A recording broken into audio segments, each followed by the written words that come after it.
The ocean spirit dances today to abundance and joy and to eternal peace. See, this is what we're hoping for. This is part of our hope.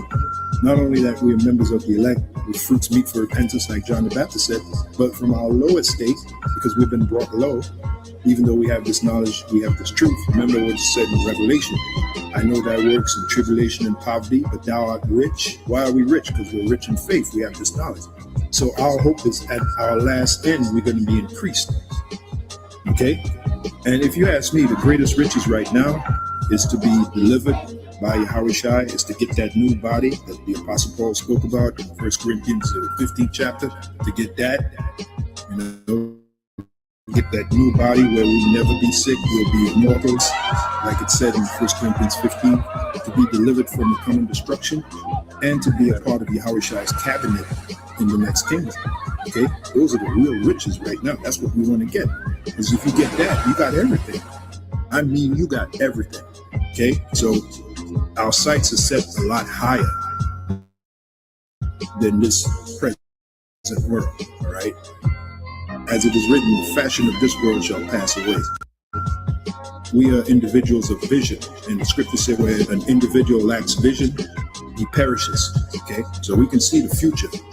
All right, and we hope that we're going to be part of it, beginning with the elect.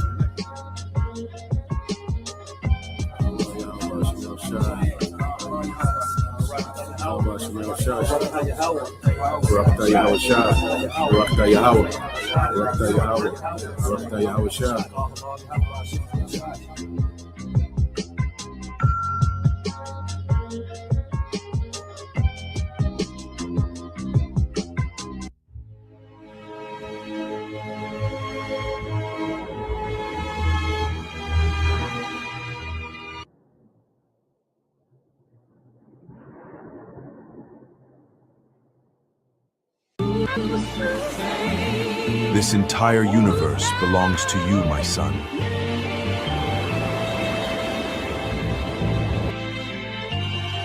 And we're going to fully have power over the elements.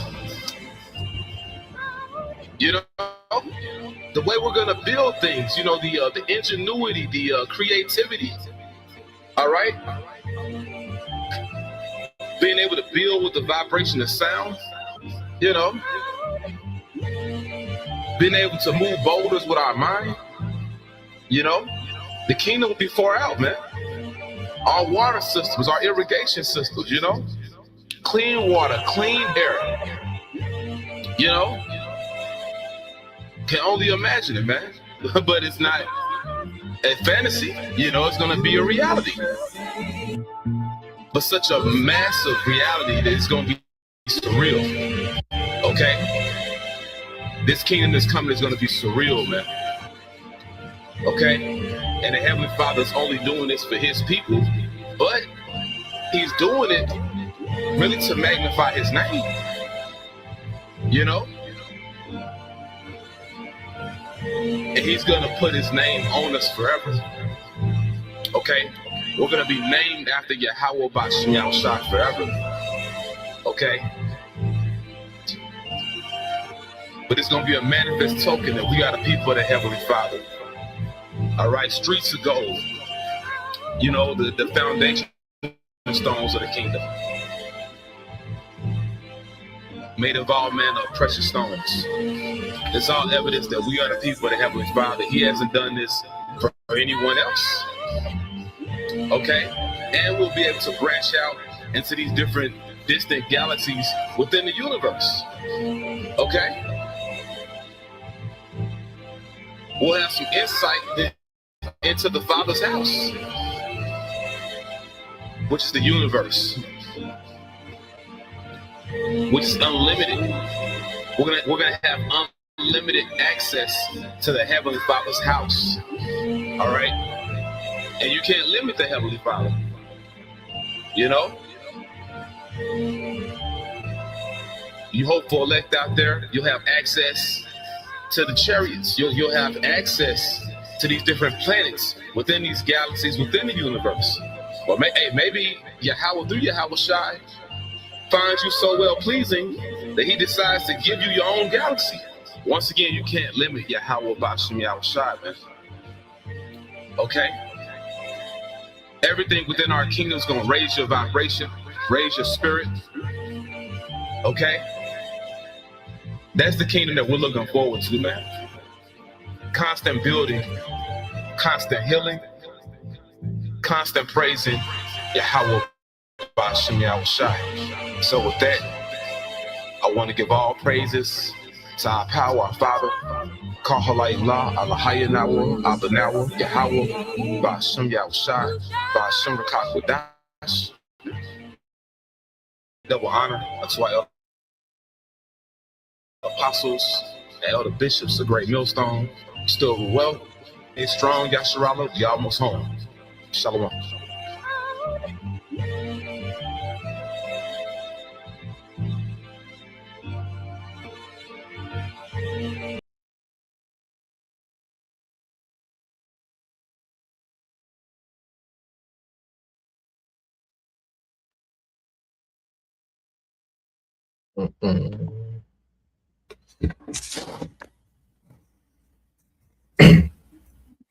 All right, Shalom.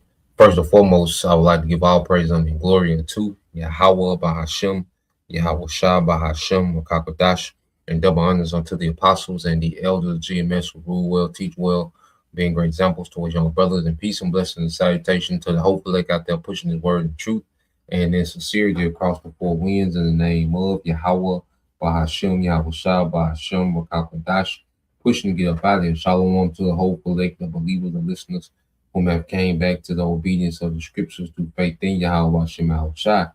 All right, was another wonderful day.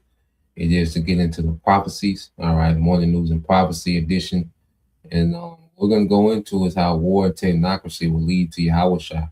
And that's the main two prophecies that we're watching.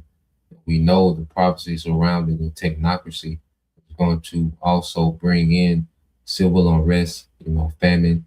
Okay, it's going to bring in, extreme violence. All right, a lot of bloodshed. Okay, it's going to bring in, divisions amongst the people. All right, mercenaries. All the things that the scriptures speak about: the persecution of the prophets, the famine of the word. All this going to be rolled into the devil attempting to set up a technocracy, man. Okay, and once he gets to a certain point with the technocracy, we know the Lord is going to allow this war, all right, to escalate and go nuclear.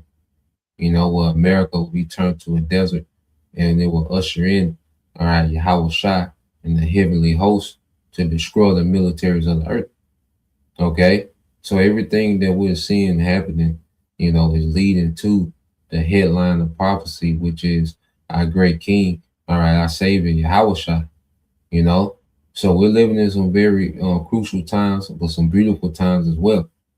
All right. And the Lord has raised up the prophets in these last days. So our people, all right, the elect of our people won't be in the blind. Okay. We're being fed with understanding in these last days. Okay. We've been fed with instruction. We're being informed, all right, by watchmen, letting us know where we at in prophecy, man.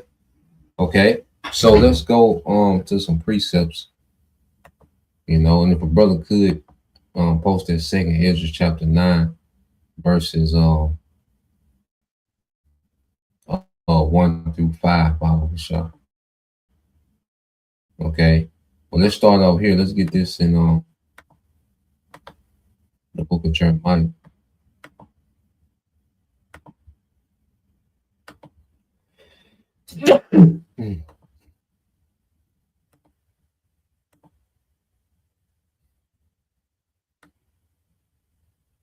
All right, this is the book of Jeremiah, chapter 28, and verse 8. It said, "The prophet that has been before me and before thee of old prophesied both against many countries and against great kingdoms of war and of evil and of pestilence."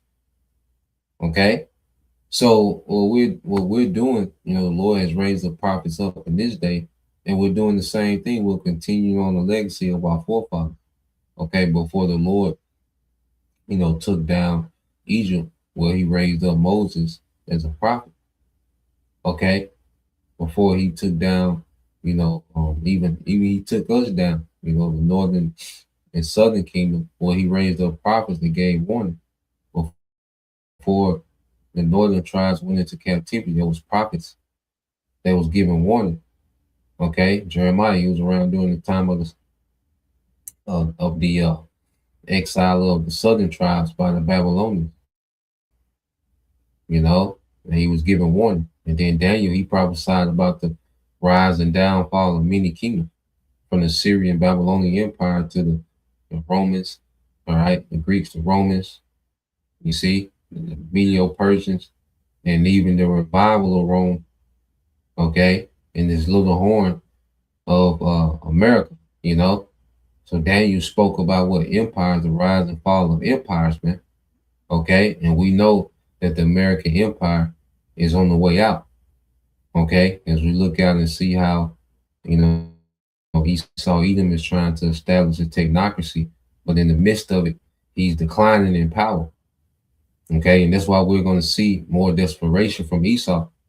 Okay, because right as he gets to the moment where he's trying to extend his empire, he's beginning to decline. Okay, and he's having a hard time to maintain power. Okay, these nations are beginning to become emboldened and come up against this devil. All right, his allies are not coming to his aid like they once did. Okay, there's a revolt, against his technology. You have this anti-tech movement. Okay, the data center protests. So Esau Edom is going to begin to move with a lot of desperation, man. Okay, and he's going to wreak havoc on the masses, because the Lord is provoking Esau to anger, because the Lord wants to use Esau as a tool of judgment on the left-hand side. Okay, he wants Esau to bring mass famine. Okay, he wants, the mercenaries, the civil unrest, all right, the pestilence. The Lord wants these things, and he's going to use Esau as a tool, as Esau on the way out. So the Lord is going to make good use of this nigga, all right, for judgment as he's on his way out, man. And he set the prophets up to speak on these things. All right. Now let's go from there, because everything is appointed. Judgment and mercy is appointed. All right. And it just a thing of coming into those times. Every day is a step closer to an appointment with prophecy. Okay, there's already a set day when the Lord has it to where it will be a famine of the word. We won't be able to teach anymore. It's already a set day, and every day just a step closer to that appointment. Okay, it's already a set day for the devil mandate to see him.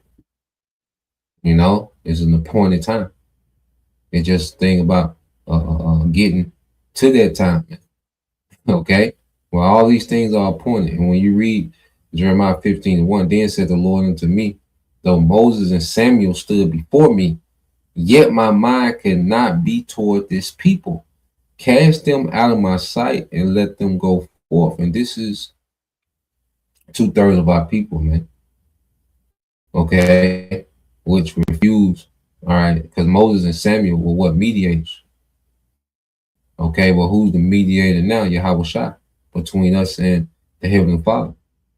Okay, and as the Lord has, privileged us with a grace period in these last days, okay, and has given us the understanding to teach YAHAWASHI, well, there's a remnant that will get it, okay, and the Lord will have mercy on, but then there's 2/3 that wouldn't, okay, that will reject the mediator. And for that, there's no hedge for Jacob, man. The Lord's mind is not even towards 2/3 right now. That's why he told us not to put emphasis on them. That's why Archangel Uriel told Ezra, look, don't over worry yourself with them niggas, man. Don't even be concerned about them niggas, man. Okay? They allotted, they in a lot of judgment. Okay, just worry about those that are like-minded, like you. That's what Archangel Uriel kept driving home. Ezra, look, worry about those who like persecute, man. Don't worry about 2/3 that don't believe. You know, the unbelievers, the scoffers, the mockers. Don't worry about them. Okay? And the Lord, all right, is finna cast them out of his sight and just let them go forth and just let them run into this judgment, man. You see, the Lord is getting ready to let Jake just run head first into the judgment. You see, and it says in verse 2, it says, "And it shall come to pass, if they shall say, whither shall we go forth? Then thou shalt tell them, thus saith the Lord, YAHAWASHI, such is for death to death, and such is for the sword to the sword, and such is for the famine to the famine, and such is for the captivity to the captivity." Okay? So we in this time where we're going to see death, famine, you know, this captivity, these concentration camps. All right, it's going to be torture camps. Okay, the sword, you know, all the way from, you know, handgun, you know, to a nuke and everything in between. Okay, because that sword, it's a vague judgment. Okay, so we're finna see judgment, you know, really open up in the earth, man. And the Lord is agitating Esau to wild out. You see, the Lord is intentionally agitating Esau so he can wild out here, man. You know, so he can just throw everything at this technocracy, man. Okay? Esau is going to attempt this technocracy in a raging fit. Okay? He's not going to be cool, calm, and collected trying to put this thing together. No, he's going to be in a raging fit, man.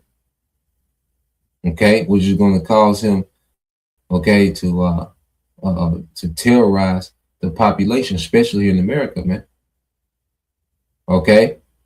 It says, "And I will appoint over them 4 kinds, said the Lord, YAHAWASHI, the sword to slay, and dogs to tear, and the fowls of the heaven and the beasts of the earth to devour and destroy," man. And we're going to see these things, man. We're going to see the Lord get busy in the earth, man. That's why the Lord is making our spirit cold. Okay? He's making us numb to the emotions and the attachments of this world, because we're going to see judgment. You see?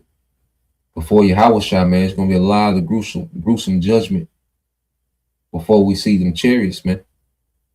You know, Lord, will we endure in the midst of this, because as the devil is going to be rolling.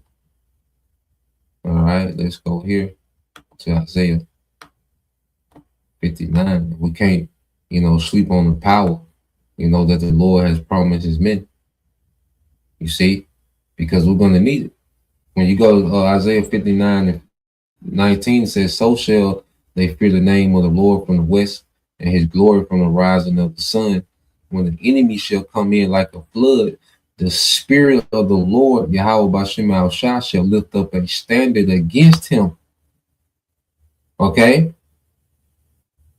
So there's a standard that's going to be lifted when this devil, because we're going to be in the midst of this devil, all right, having his way with Jake and Jacob's trouble. Okay? But when he makes his move towards the prophets, towards the believers, well, there's a standard that's promised, man. Okay, it's going to be lifted. You see? So we come to a time where a standard going to be lifted. And all these events that's going on in the midst of a chaos, man, the Lord going to lift a standard against this devil, man. You see? Because the Lord God to where he's being countered by prophecy. Esau is being countered by prophecy, man.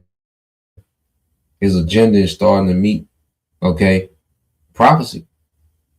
You see, he went into Iran for the sake of regime change, okay, taking resources, but he ran into what? Prophecy.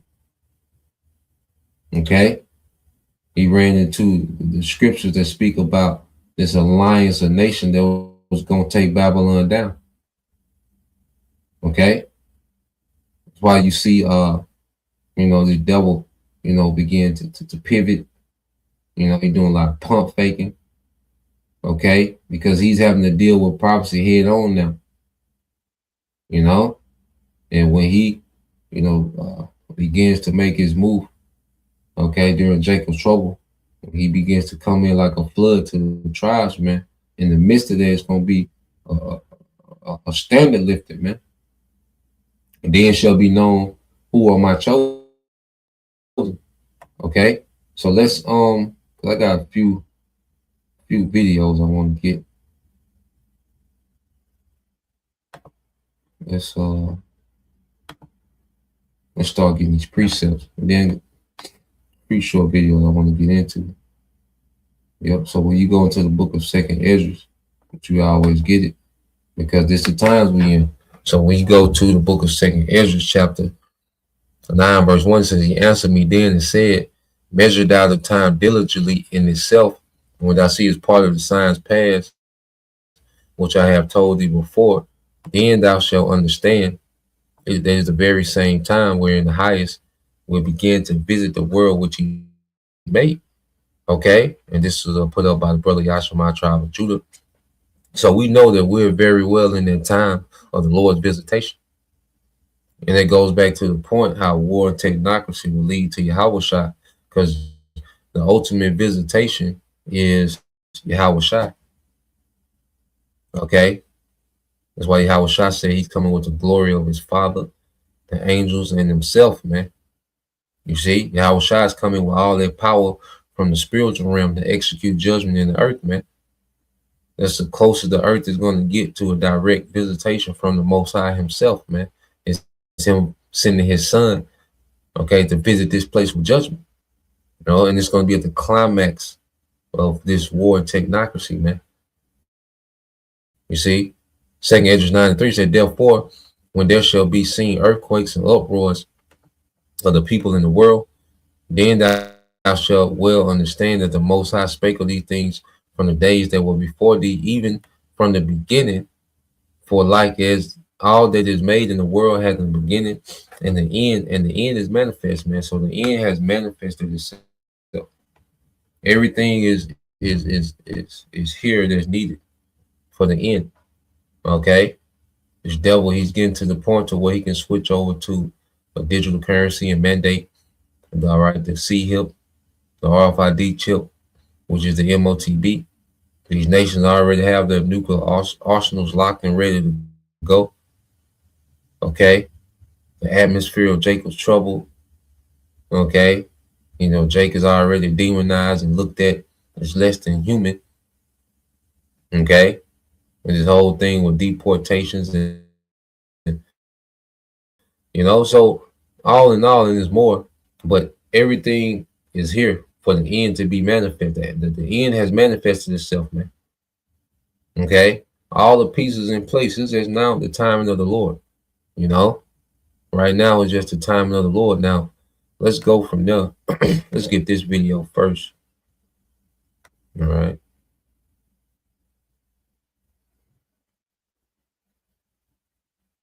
Because the earth is rising up against Edom, man, especially these small hats, man.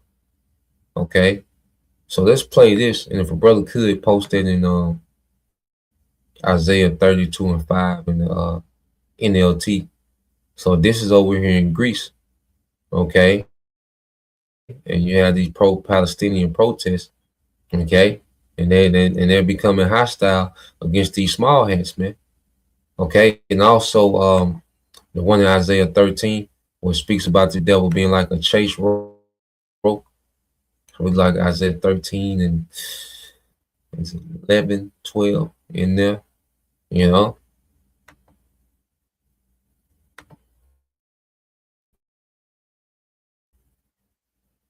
And Jeremiah 49:15, Bible shot. But let's play this real quick. And this is becoming normal, you know. All this time these small has been proclaimed to be the victim. Well, it's coming to the point to where, you know, hey, being a small head ain't, hey, you know, you gotta watch what you say, but hey, the victim role that they love to play, well, they're talking themselves into their reality, man. So let's play this.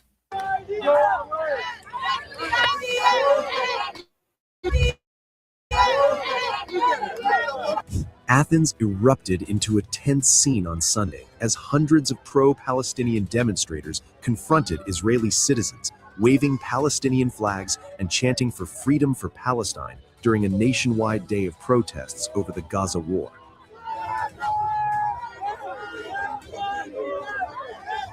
The march saw the heated confrontation between demonstrators and Israeli tourists, with the two groups exchanging angry gestures before protesters pushed the Israeli tourists away, according to footage from the scene. The march moved through central Athens and past the Greek parliament, with police escorting the march, controlling crowds and closing sections of roads to traffic. Protesters carried banners and a large Palestinian flag while chanting "Freedom to Palestine." The action was part of a broader campaign organized by March to Gaza Greece, BDS Greece, the Palestinian Community of Greece, and other groups, with rallies planned in cities, islands, and villages across the country. Protester Despina Lada said the demonstrators were supporting Palestinians, whom she described as having resisted for decades.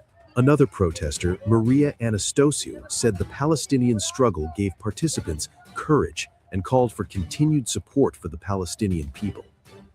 It is deeply moving, and in any case, it gives us the courage to continue this long struggle, to stand firmly by the side of the people of Palestine. May there be freedom for all of Palestine.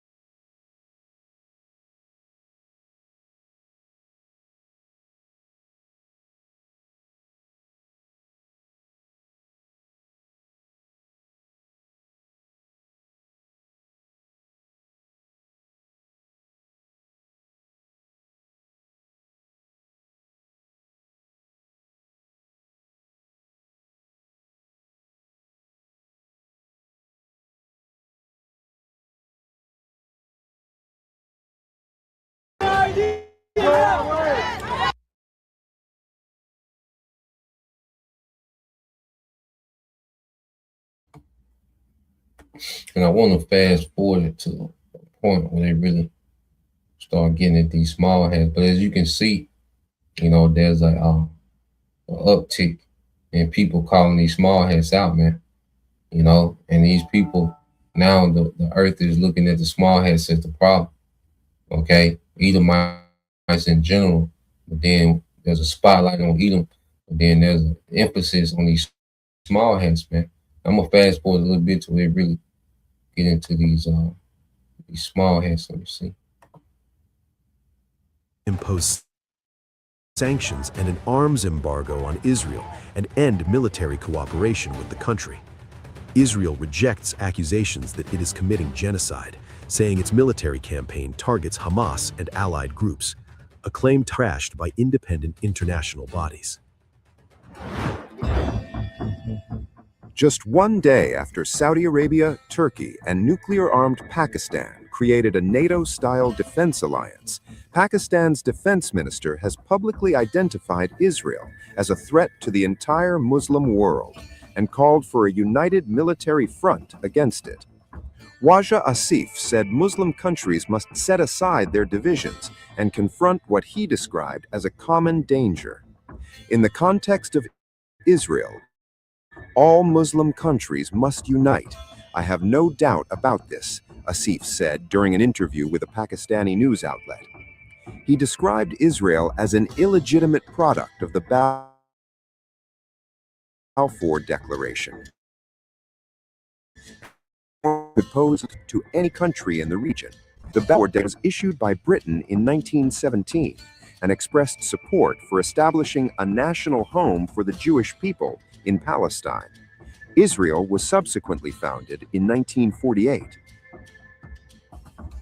Asif argued that Pakistan's opposition is not limited to Prime Minister Benjamin Netanyahu or Israel's present government.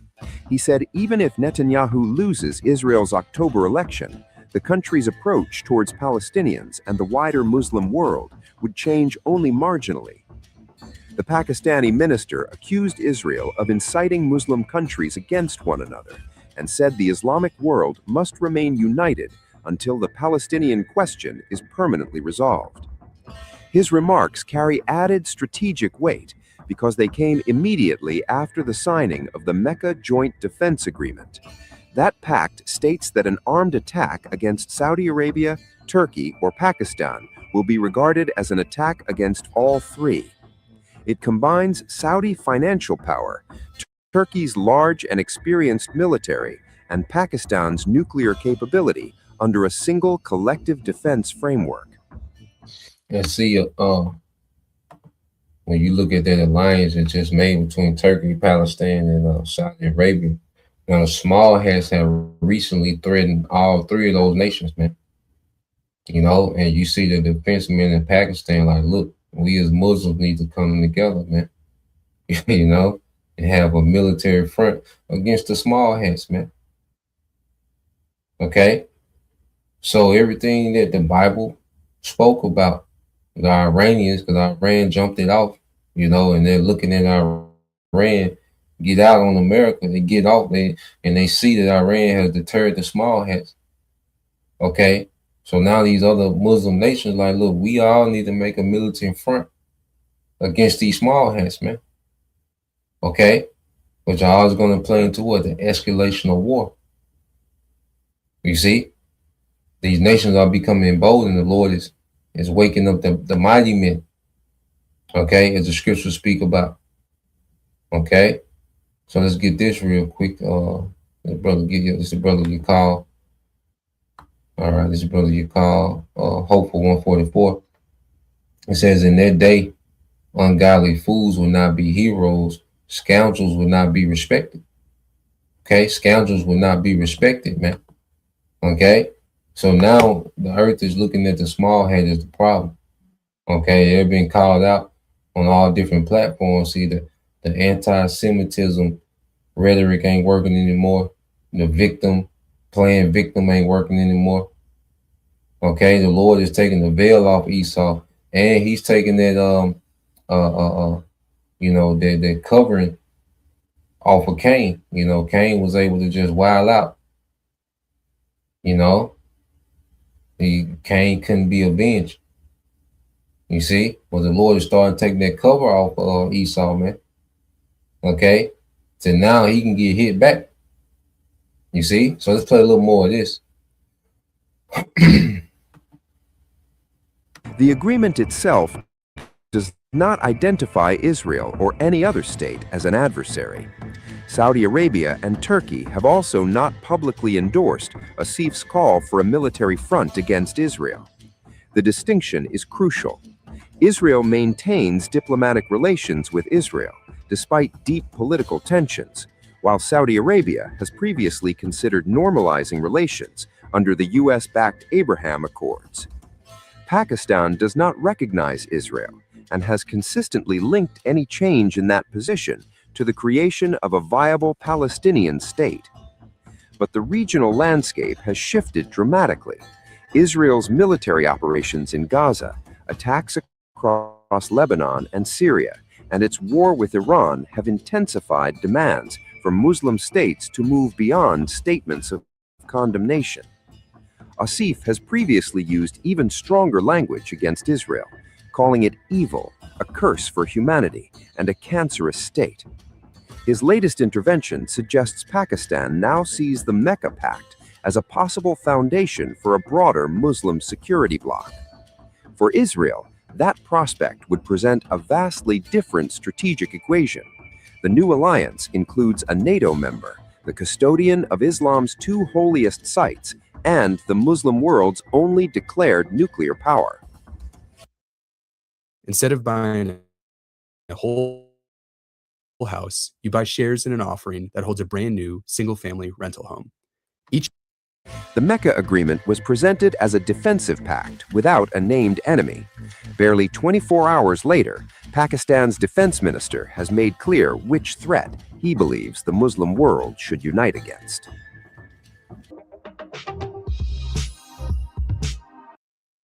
Right, man. So you got, you know, the dragons of Arabia, you know, beginning to merge together in the military alliance, man, you know, which fulfills what we went into yesterday with Second Esdras, all right, 15.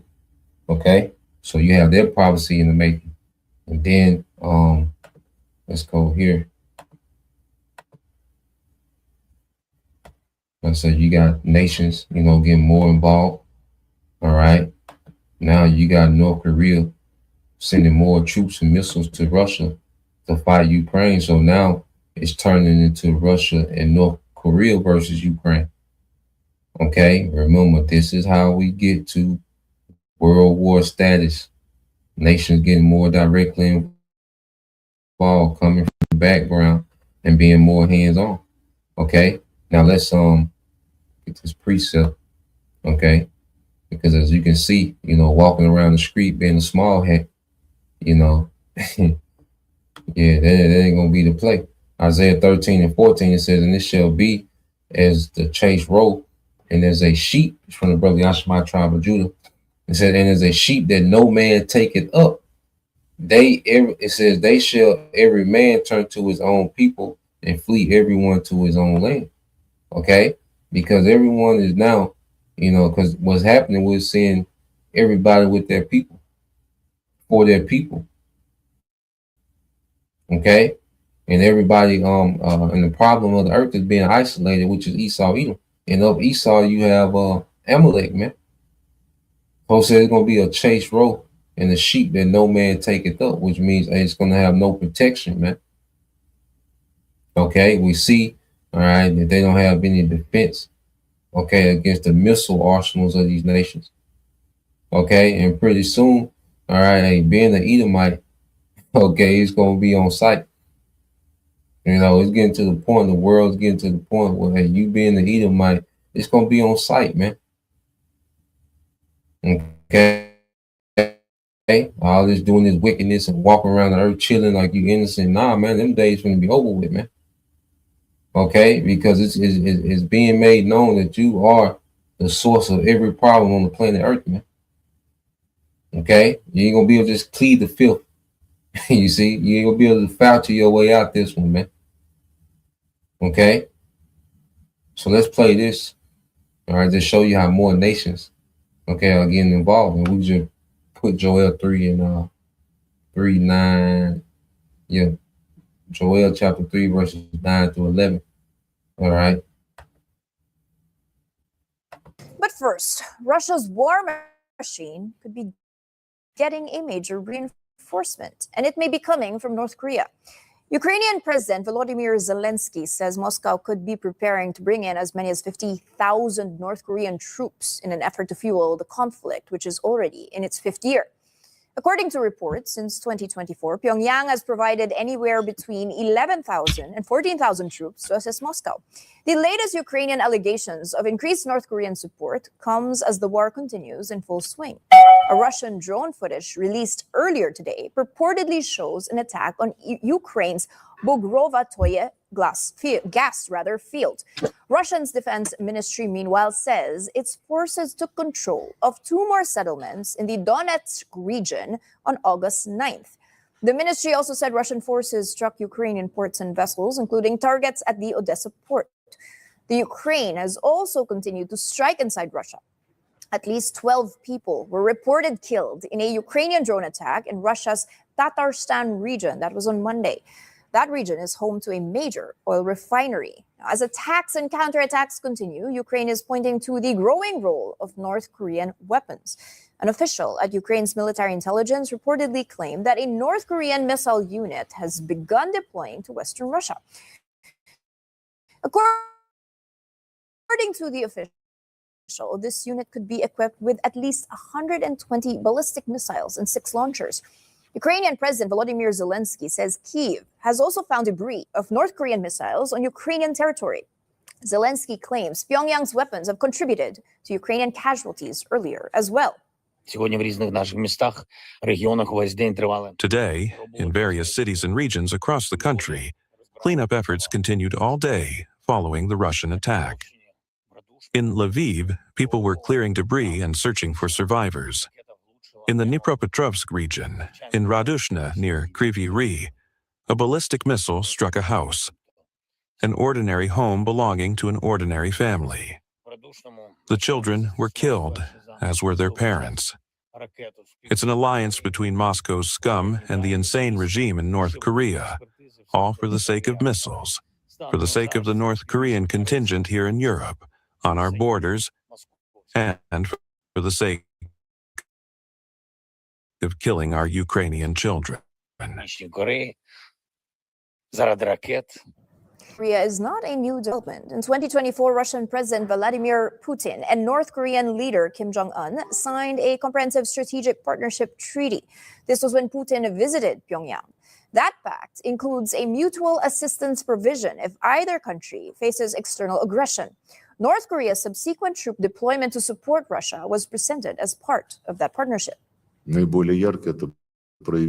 This historically forged military alliance between Moscow and Pyongyang was demonstrated most vividly in the Kursk region, where soldiers of the Korean People's Army fought shoulder to shoulder with our troops for Russian soil, as if it were their own, bringing closer its liberation from Ukrainian Nazis and foreign mercenaries at the cost of their own lives. Yeah, so you got an increase in North Korea involvement, all right, in this front with Russia and Ukraine.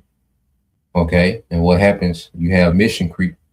You know, you start to send soldiers there, and soldiers start dying, and you get invested. And this is a way of these countries to get their soldiers, battlefield experience without a full-blown war with their country. So they're sending troops there to get their battlefield experience, and those troops come home, become the leaders and officers of, the military. And then they get to test, their weaponry in real battle, all right, in real war situations. This is what China is doing heavy with Iran, letting them test a lot of their weapons, okay, in real war, all right, scenarios, man. So these nations that's in the back are coming more to the front. Okay, so basically you have actively fighting is Russia, North Korea, and Iran.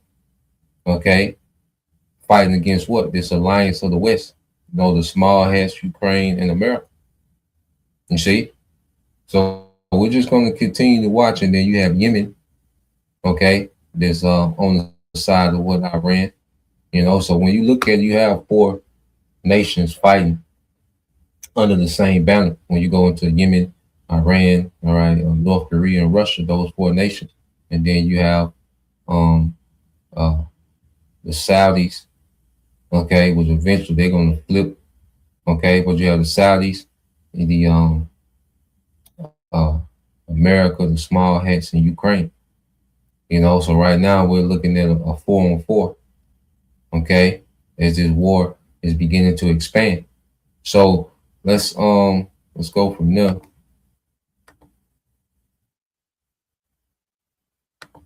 Let's get this one up.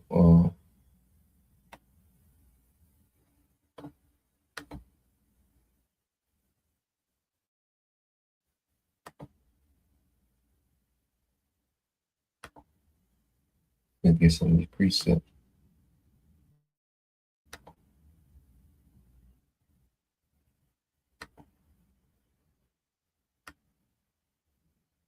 Right, this is the brother. Let's see. It's the brother servants of YAHAWASHI. This is Joel 3:9. It says, "Proclaim ye this among the Gentiles. Prepare, wake up the mighty men. Let all the men of war draw nigh. Let them come up." Okay, so you're seeing, the mighty men, these militaries are being pulled into this war. Okay, the Lord is constantly activating more nations, okay, to be directly involved in this conflict. You see, it said, "Beat your plowshares into swords." All right, plowshares into swords, and your pruning hooks into spears. Let the weak say, "I'm strong." Assemble yourselves and come, all you heathen, and gather yourselves together round about till it cause your mighty ones to come down, O Lord. So, and what is this war going to lead to? It's going to lead to YAHAWASHI. Matter of fact, if a brother want to put on verse 16 just to get to the point. Okay, it's all lead to YAHAWASHI. As you go through all these prophecies, well, it always results in YAHAWASHI return. Okay, so we're going to constantly see, military buildups. I say more nations getting directly involved all the way. But at the same time that this is happening, this devil is rolling out technocracy. You see, they're happening simultaneously, man. Okay, and these prophecies of war and technocracy, they're joined at the hip. Okay, and they all lead to the same thing. Okay, which is great judgment, the earth reeling to and fro like a drunkard. Okay, and the ushering in of YAHAWASHI and the heavenly host, man, the deliverance of the elect. So let's go here because there's been a lot of fuss, dealing with the troops on these aircraft carriers. Okay, so let's play a little bit of this.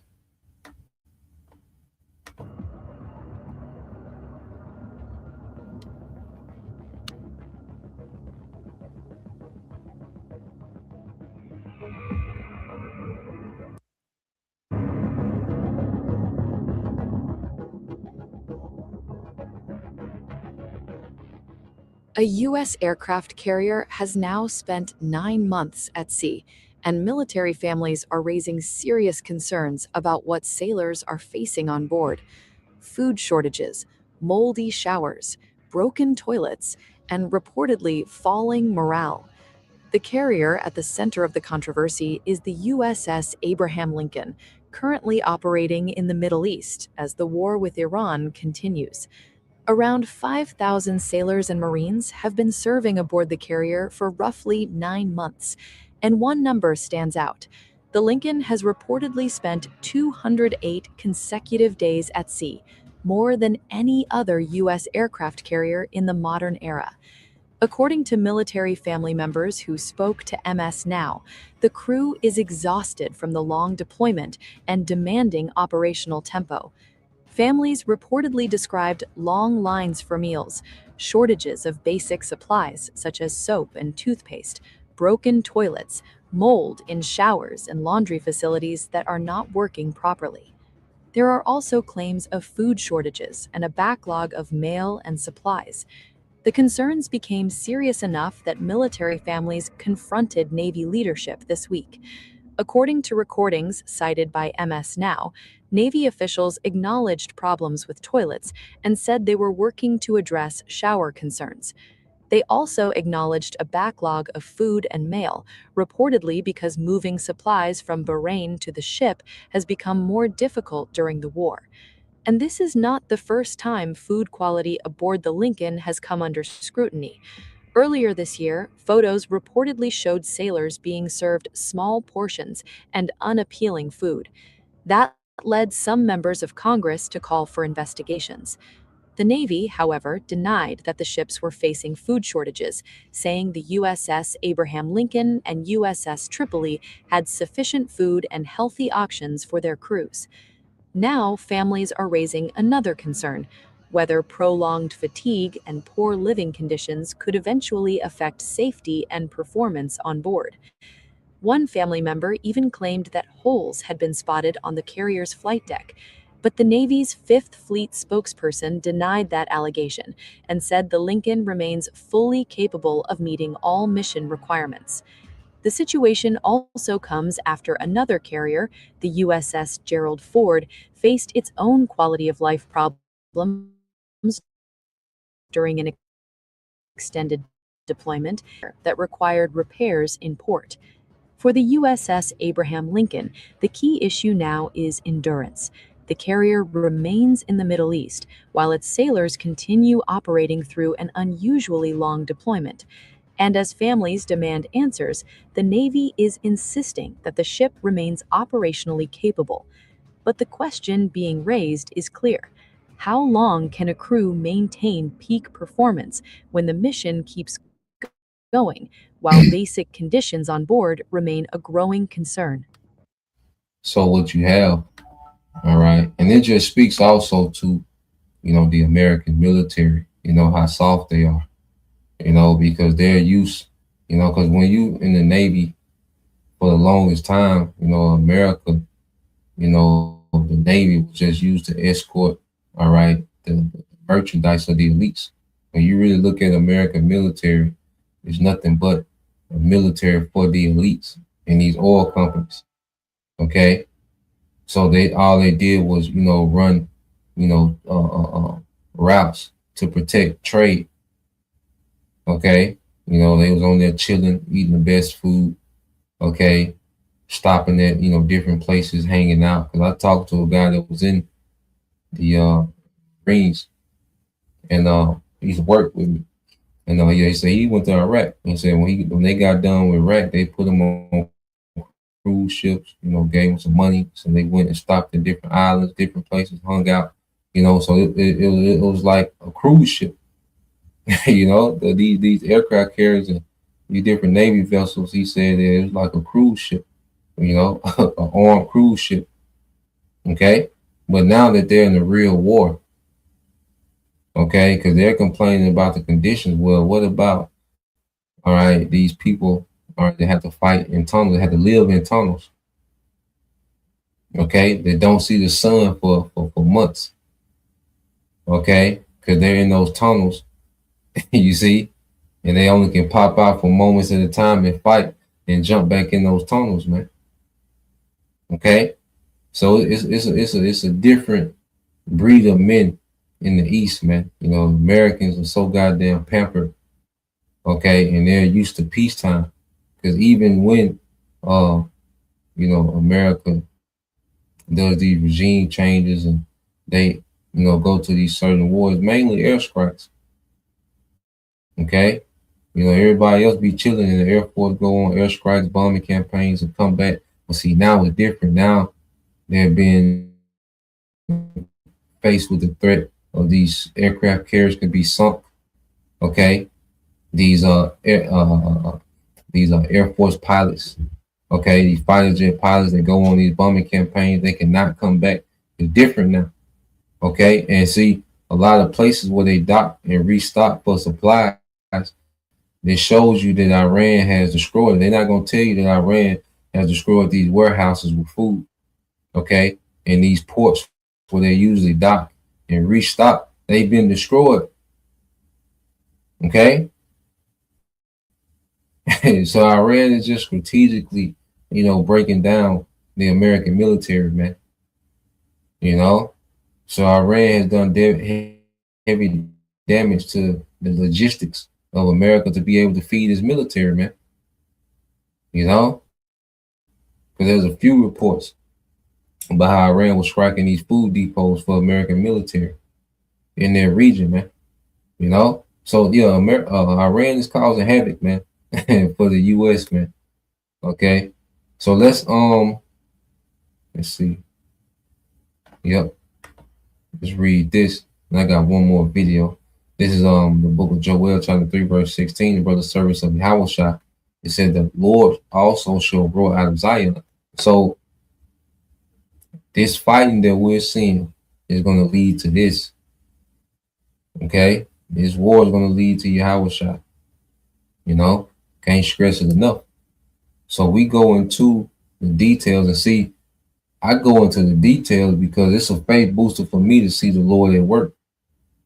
Like I don't go into the details for the sake of bringing out information. It's just a faith booster for me to see the Lord at work. Hopefully it's a faith booster, with y'all. But the smallest things that are being done, I just equate as to the Lord at work. Even with this incident, how the aircraft carriers pretty much facing logistical problems, and we know it's due to what?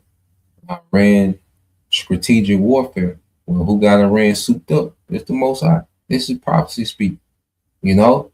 So there's prophecy in the details, man. Okay. Now, when you go into Joel 3:16, it says, "The Lord also shall roar out of Zion and utter his voice from Jerusalem, and the heavens and the earth shall shake, but the Lord will be the hope of his people and the strength of the children of Israel."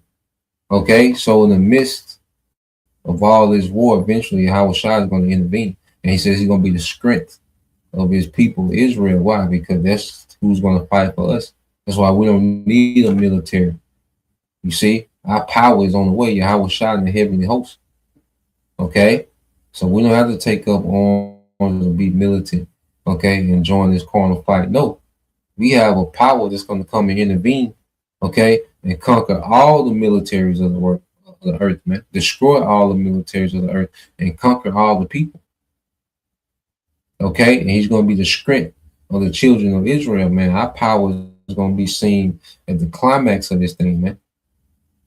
Okay? And it's beautiful to see it play out. Now, I want to segue here on another note dealing with the technocracy aspect, you know? So when you go here, let's see, yep. So let's play this, you know, and this devil might got something up his sleeve, you know, as far as this energy thing, you know, yet to see, you know, we ain't seen it yet, so I ain't giving that nigga no credit. But the nigga might have something up his sleeve for his energy, for the data centers, which I listened to this yesterday and I said, you know, it made you say, well, let's play this. All right. Because, you know, my mantra has been your energy system and your financial systems are tied, because the financial system is always a mirror of the physics of your energy system.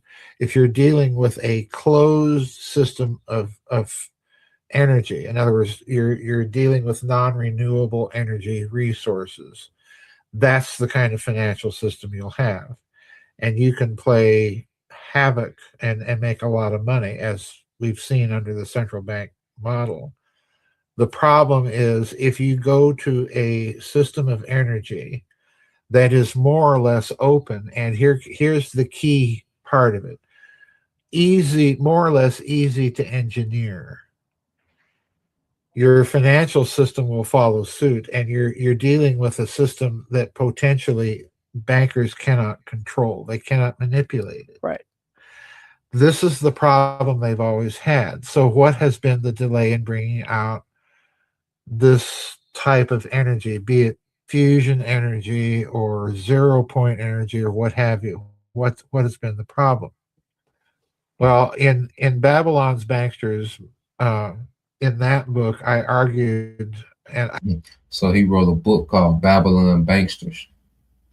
Okay, and just to kind of sum up what he's getting into, you know, there's different energies out there, all right, that's beyond, you know, petrol.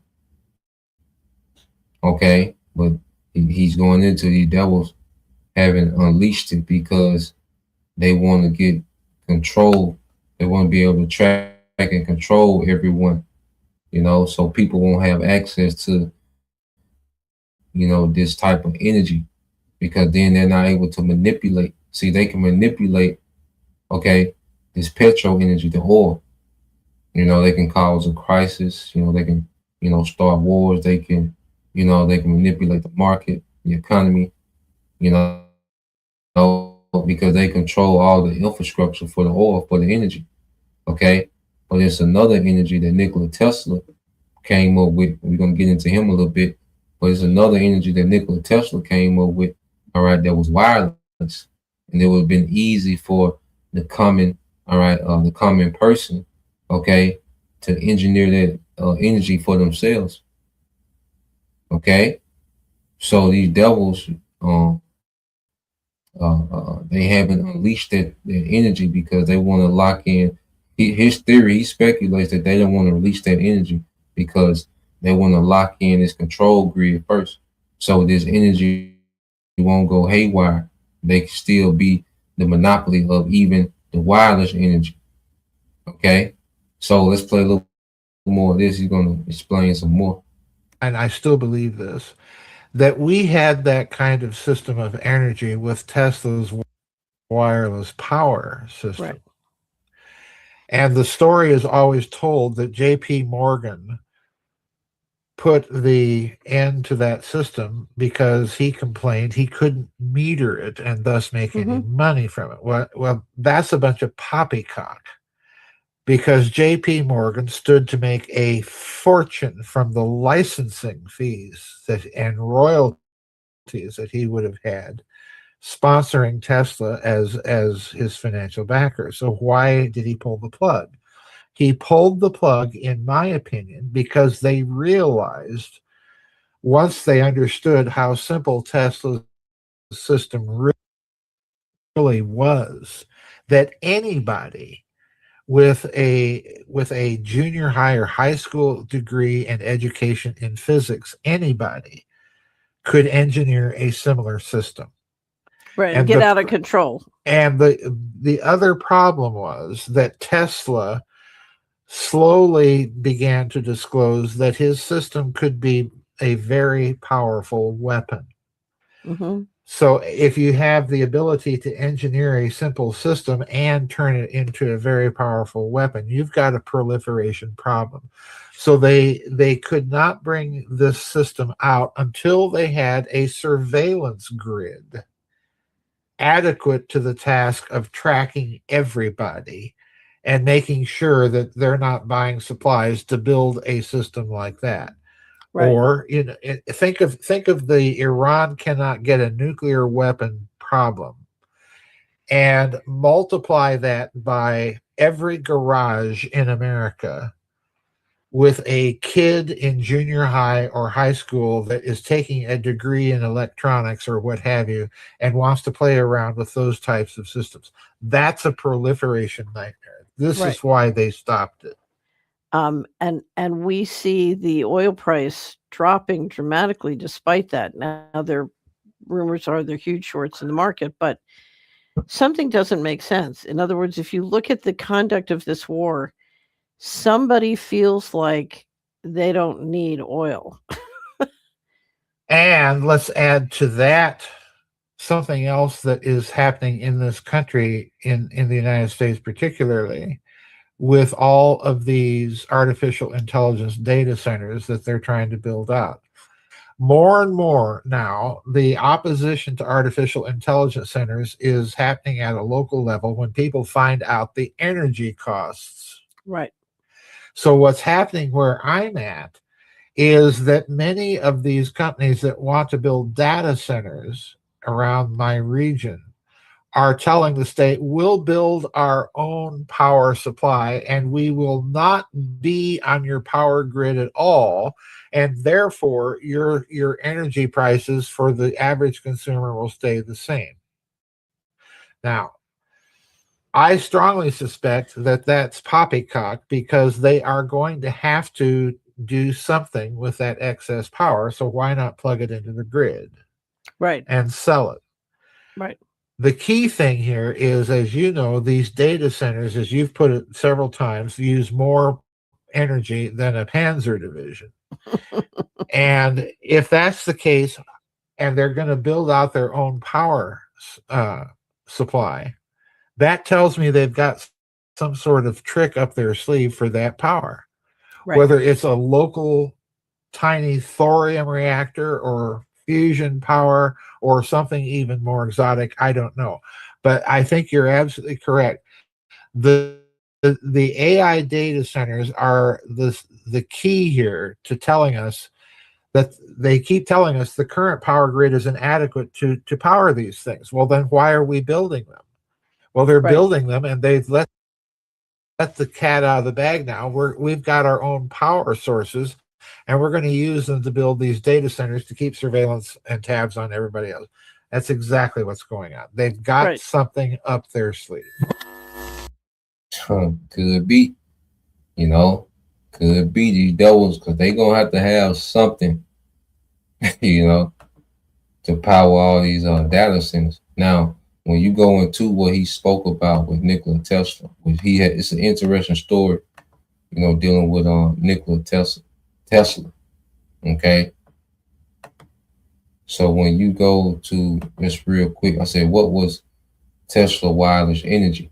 It says Tesla, wireless energy was Nikola Tesla's ambitious late 19th and early 20th century system designed to transmit electricity globally through the earth and the atmosphere without using power lines. All right. It says how the system worked. Tesla invented a special high voltage, high frequency transformer that could light up vacuum bulbs a short distance away through the air. Okay, so he was able to have wireless electricity, man. This was a Jake, this guy Nikola Tesla. Okay, but yeah, he had came up with wireless energy, to where he could create frequency that could light up, and send electricity through the air. It says he believed that by pumping electrical charges directly into the ground at specific frequencies, energy will ripple through the planet and can be pulled out anywhere using tuned receivers. Oh man. So it was like he was going to push a lot of energy into the earth, and then people will have access. It's almost like a well. You dig into the ground and you hit water, and now you got a constant well because that water is flowing under the ground. So you got a constant source of water because that water is flowing. Well, he had came up with the technology to do the same thing with electricity, pump electricity into the ground, and then people could tap into the ground and create a funnel of electricity that comes through the ground. And that would have been wireless electricity without the wires. And then people could engineer it themselves, man. People would have learned and engineered it themselves, man, and that would have took away the dependency on oil.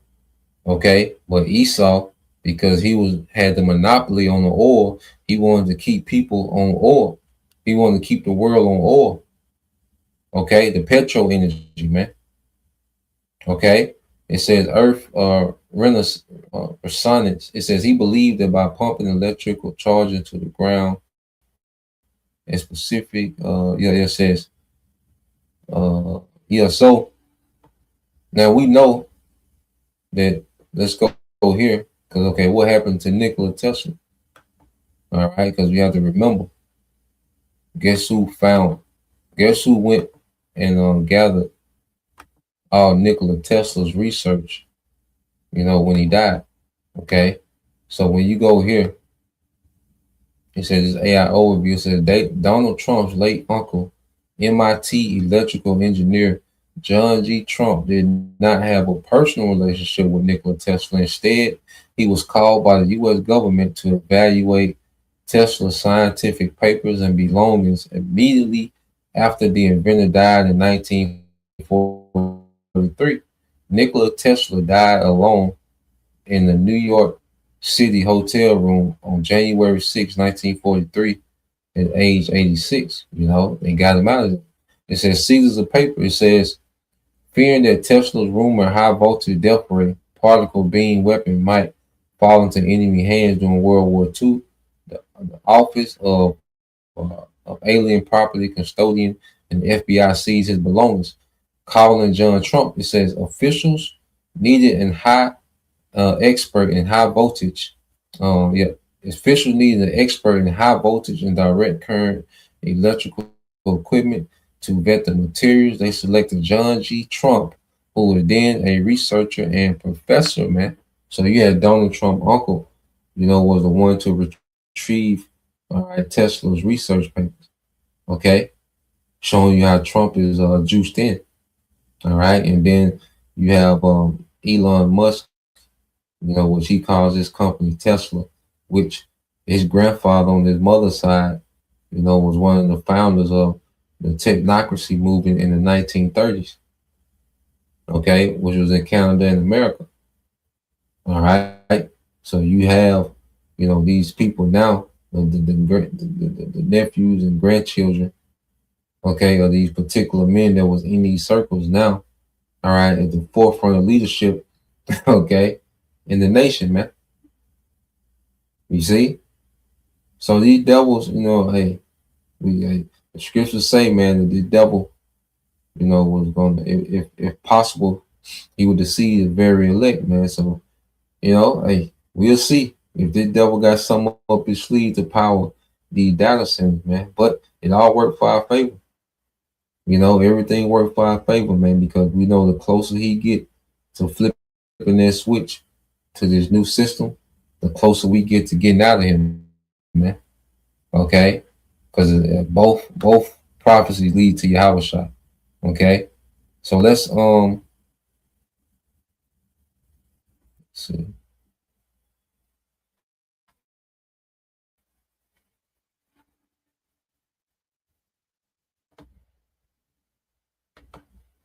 Matter of fact, let's just go here to Psalms, second chapter, verse 6. It's the book of Psalms, chapter 2, starting at 1. It says, why do the heathen rage and the people imagine a vain thing? You know, so the elites, as they, you know, started this war for a global reset, you know, and to forward their technocracy. Okay, it's a vain thing. You know, they got these other nations on board, all right, and they're fighting, you know, for control of the system. But these nations agree, okay, with this system, the digital technocracy, man. Okay, it said the kings of the earth set themselves and the rulers take counsel together against the Lord and against his anointed, saying, let us break their bands asunder and cast away their cords from us. All right, because Esau has these heathens hyped up as if he has, you know, he's able to build, okay, a new world order that isn't subjugated to the Most High. You know, as if he can take over the Most High's day-to-day operations with technology. Okay, if he can merge you with a machine, which will make you not subjugated to, you know, the Most High, because it's something that he created. You see, this is the mad man psychology of Esau. This is the reasoning of the devil, man.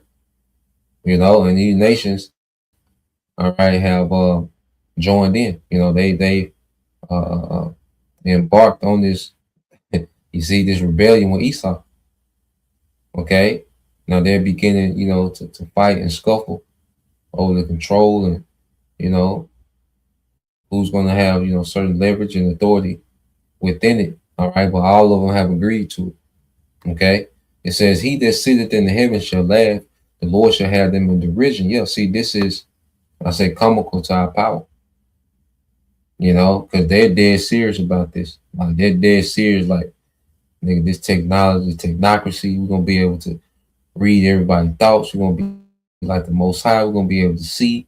We're going to be able to control. We're going to, you know, smart cities. You know, we're going to be able to know people's thought, you know, thought crime. No one can never rise up. Okay? The earth to be ours forever. You know, we're going to, you know, get a chance to experiment with immortality. Like, they're dead serious about this, man. And this is a joke to the Most High. And as we look at it, it should be comical to us, man. Okay? The base man of the earth trying to be the Most High. Okay? And the only reason that he's looked at in a particular way because our power propped him up. This devil think he's going to replace the power that gave him power. Okay? And the Most High's power can't even be, you know, measured. You see? He gave, you know, a drop of a bucket. He gave Esau a drop of a bucket. Okay? Of power. And it's unlimited buckets. So imagine you got unlimited buckets of water. Unlimited. You can't measure it. Just keep going on and on. Okay? And then you give someone, all right, a drop out of one of those buckets. Okay? That's what the Lord did with Esau. That's the power that the Lord gave Esau. He gave him a little droplet out of a bucket. And Esau lost his goddamn mind. You see? Then shall he speak unto them in his wrath and vex them in his sore displeasure. And that's going to be what the climax of this war. That's why he's going to let this war continue to escalate, because he's going to speak in his wrath at the climax of this war through the nukes and through Yahawashi and the heavenly host. Okay, and what is it going to bring? Yet have I set my king, Yahawashi, upon my holy hill of Zion. So all this plotting and scheming and this technocracy and, you know, the war and this and that, and it's all leading to Yahawashi being established as the King of Kings and Lord of Lords in the earth, man. Okay, that's what everything is. That's what every avenue leads to, man. Okay, the same outcome. So, that's the point. We'll leave it there. Lord will, you brothers, all right, and you few sisters edified once again. I want to give all praise and glory unto Yahweh, Bahashem, YAHAWASHI, Bahashem, Makakadash, and double honors unto the apostles and the elders of GMS who rule well, teach well, being great examples to us younger brothers. And peace and blessing and salutation to the hopeful elect. Shalom.